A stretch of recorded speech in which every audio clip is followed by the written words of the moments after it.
Hello guys, welcome to our teaching online classes.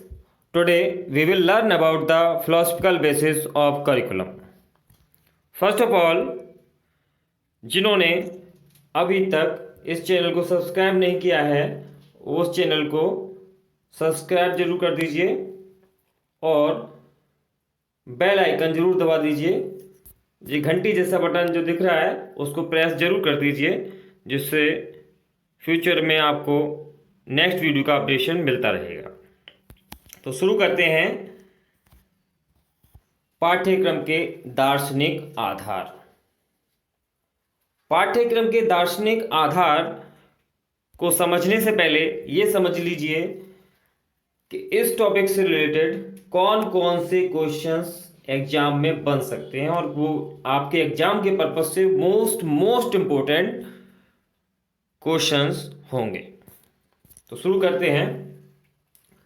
सबसे पहले बात करते हैं कि एक क्वेश्चन बन सकता है कि explain in detail philosophical basis of the curriculum, यानी पाठ्यक्रम के दार्शनिक आधारों को विस्तार पूर्वक समझाइए।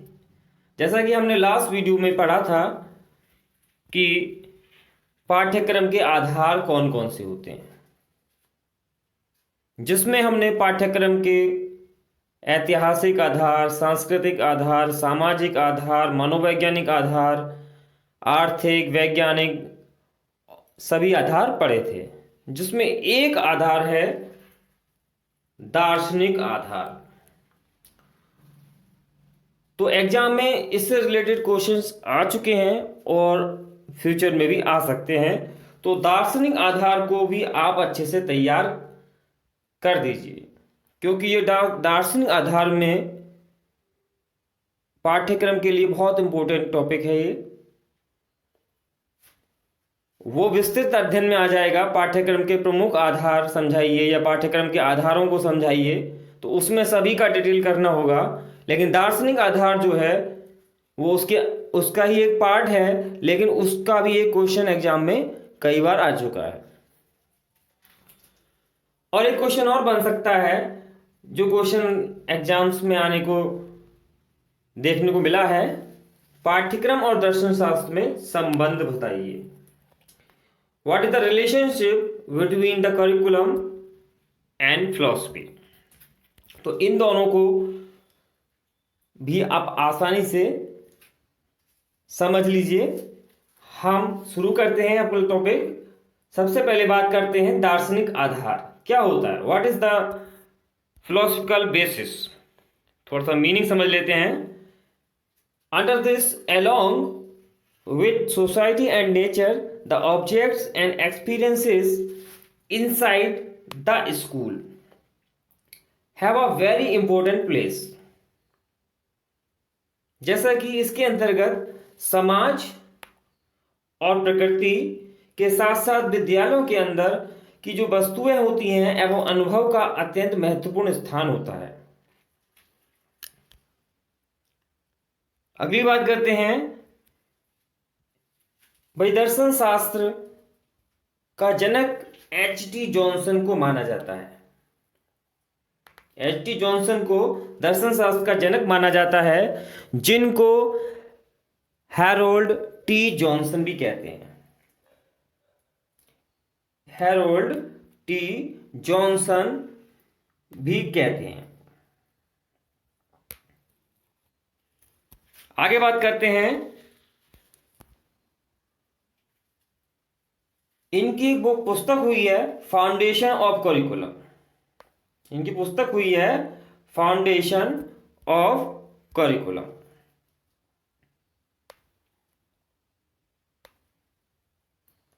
फाउंडेशन ऑफ करिकुलम उसके माध्यम से इन्होंने बताया कि जीवन के आधारभूत समस्याओं के समाधान के लिए दर्शन शास्त्र का अध्ययन अत्यंत महत्वपूर्ण है और दर्शन शास्त्र के अध्ययन पर इन्होंने बल दिया है।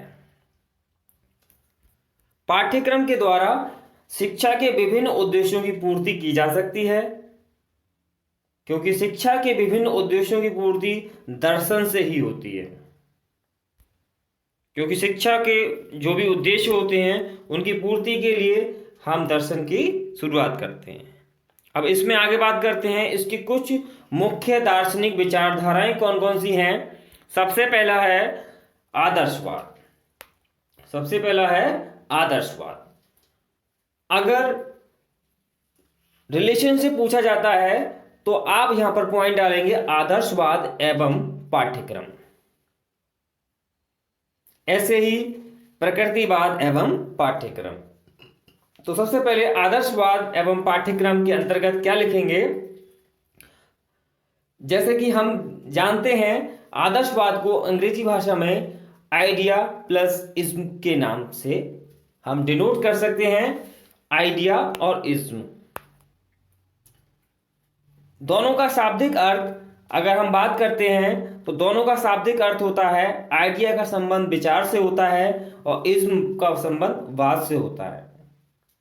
तो ये एक विचारवाद कहलाता है। इसको हम प्रत्ययवाद, आदर्शवाद, आध्यात्मवाद आदि नामों से भी पुकारते हैं। इसकी उत्पत्ति, आदर्शवाद की जो उत्पत्ति हुई है वो प्लेटो की विचारधारा से हुई है। ये प्लेटो की विचारधारा के सिद्धांत से हुई है। अतः इसे प्लेटो को ही इसका जनक माना जाता है। इसके आधार पर यह शाश्वत मूल्य, आदर्श, विभिन्न विचारधाराओं, आत्मा के दर्शन पर बल देता है। इसमें वस्तुओं की अपेक्षा आध्यात्मिक विचारों एवं आदर्शों पर बल दिया जाता है। वस्तु पर बल ना देकर आध्यात्मिक विचार और आदर्शों पर बल दिया जाता है। यह भौतिक जगत को नश्वर मानता है, यानी कि भौतिक जगत में जो भी चीज है वो एक न एक दिन नष्ट हो जानी है। इसके अनुसार जो पाठ्यक्रम में साहित्य, कर्मशास्त्र, गणित, विज्ञान, इतिहास, भूगोल, संगीत, कताई, बुनाई, कला, विभिन्न भाषाओं आदि को जोड़ा जाए जिससे आदर्श एवं विचारों का विकास हो सके और मनुष्य एक संतुलित जीवन जीने योग्य बन सके। उसके जीवन का प्रत्येक पक्ष संतुलित हो जाए। जैसा कि हम जानते हैं कि संतुलन बहुत जरूरी है। मेजरमेंट करने के लिए दोनों तरफ बराबर का वजन होना आवश्यक है। तो जीवन का पक्ष अगर संतुलित रहता है तो वो प्रगतिशील हो पाएगा। तो ये मानते हैं कि संतुलन होना अत्यंत आवश्यक है। और एक बात और बता देते हैं कि ये ईश्वर की सत्ता में विश्वास रखने वाले होते हैं जो कि आध्यात्मिक शिक्षा पर बल देते हैं। इसमें बालक को एक नन्हा पौधा माना जाता है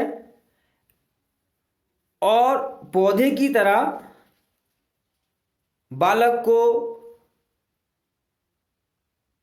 साज सज्जा करते हैं। बालक की ध्यान रखा जाता है और बालक को उसी प्रकार का पोषण दिया जाता है।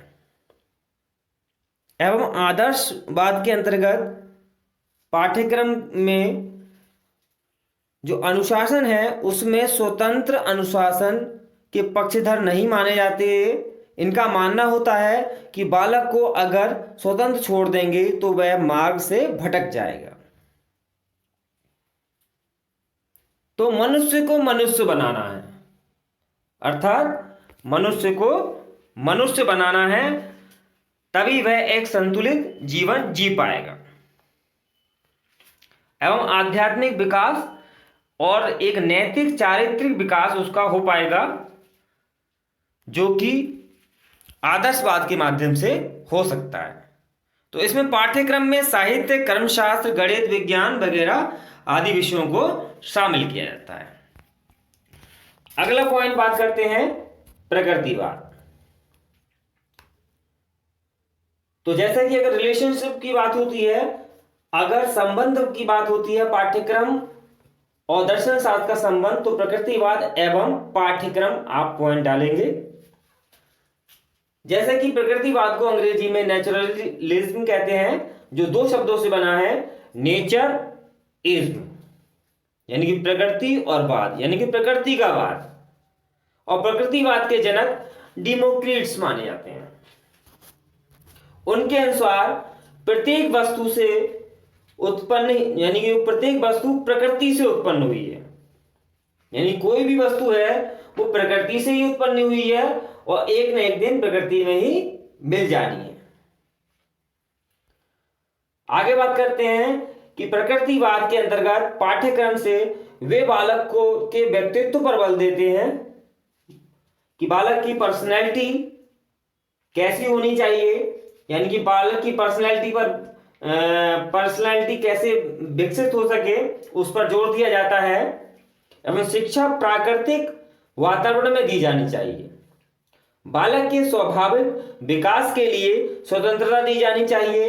इसके अंतर्गत विषय खेलना कूदना, यानी कि खेल कूद, भूगोल, भौतिक विज्ञान, व्यायाम, योग, वैज्ञानिक विषय आदि को इसमें जोड़ा जाता है। अब बात आती है प्रयोजनवाद। प्रयोजनवाद, जिसको प्रैग्मैटिज्म बोलते हैं, जिसकी उत्पत्ति ग्रीक भाषा के प्रेगमा शब्द से हुई है, जिसका अर्थ है किया गया कार्य, व्यवसाय अथवा प्रभावी कार्य। अब जो ये प्रयोजनवाद है, इसके जो जनक हैं वो चार्ल्स सैंडर्स पियर्स कहलाते हैं। चार्ल्स सैंडर्स पियर्स के कार्य को आगे बढ़ाने का कार्य किया था विलियम जेम्स ने।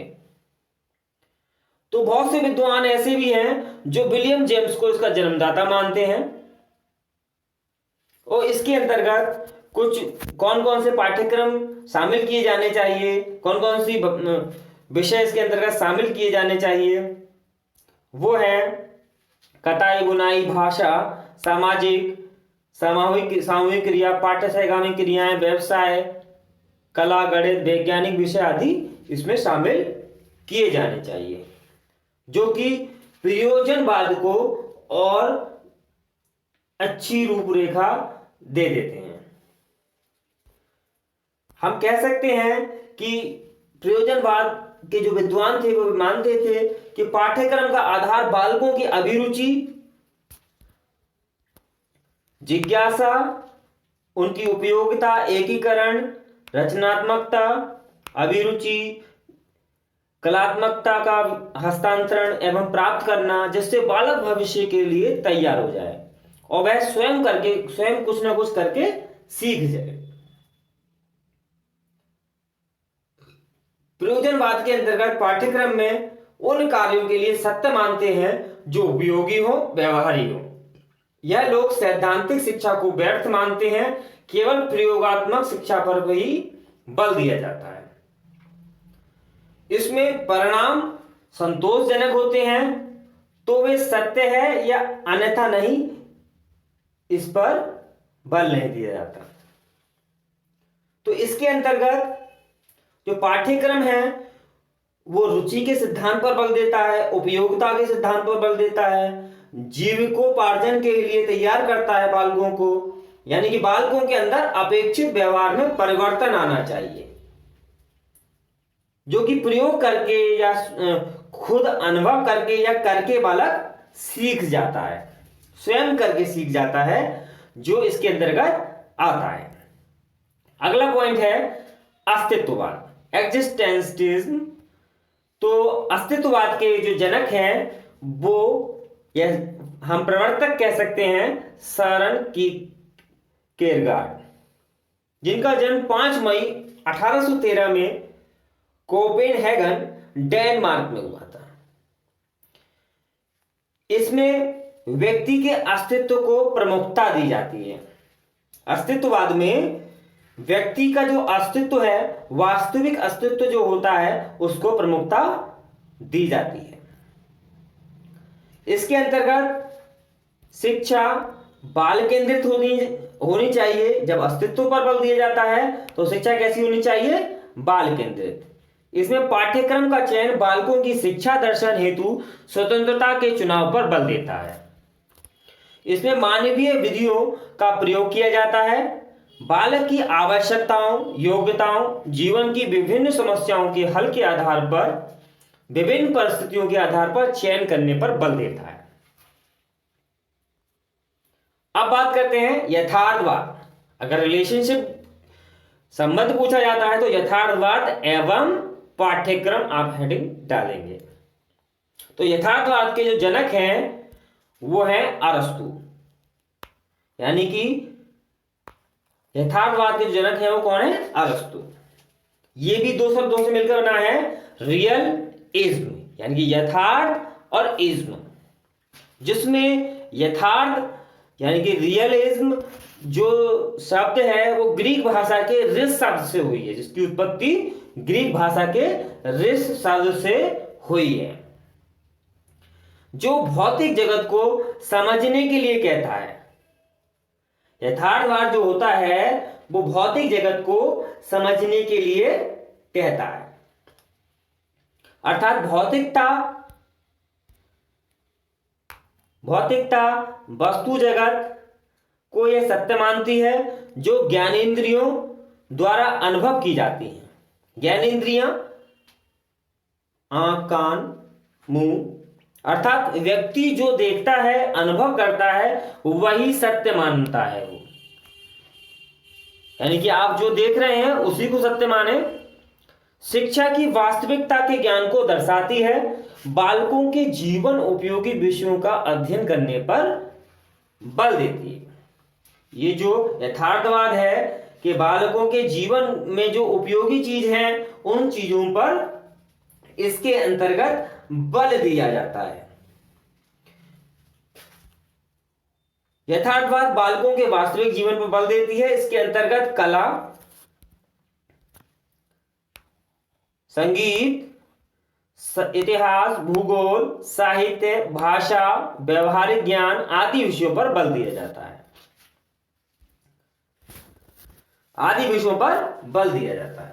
तो इसमें यह भी समझ लीजिए कि यथार्थवाद के अंतर्गत जो कुछ भी वास्तव में है वही सत्य है, इसके अलावा कुछ भी सत्य, कुछ भी नहीं माना जाता। यथार्थवाद प्रकृतिवाद और आदर्शवाद का विरोधी है। वह प्रत्यक्ष को ही सत्य मानता है, जो भी प्रत्यक्ष रूप से सामने है उसी को ही सत्य मानता है। यथार्थवादियों के अनुसार प्राकृतिक चीजें एवं ईश्वर नहीं है, यानी प्रत्यक्ष ही सत्य है। यानी यथार्थवाद के अंतर्गत जो भी शिक्षा दी जाती है वो मानव को भौतिक जगत से या भौतिक जगत का एक अंग मानती है। यह मनुष्य को भौतिक जगत का ही एक अंग मानती है।